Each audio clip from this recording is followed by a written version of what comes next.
My name is Gerald Callaghan. I'm a neurologist here at the Neuromedical Center. The Deep Brain Stimulation program, known as DBS for short, is a program we're very proud of here at the Neuromedical Center. It is a very exciting treatment for patients with movement disorders. We do this procedure for two main diseases. We do it for Parkinson's disease and we do it for essential tremor.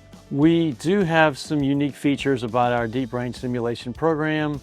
We have always done the procedure with frameless technology. So we do the procedure in about 90 minutes compared to most places where it takes 4 to 5 hours.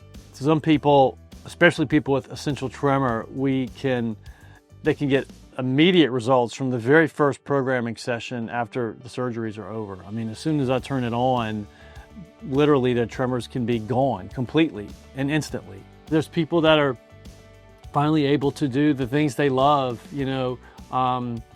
fishing, shooting, hunting, just typing, writing, eating, drinking, going out to eat without embarrassment, going to a family dinner without embarrassment. Some people have even voice tremors and they can't even talk or communicate. So there's people that really get their life back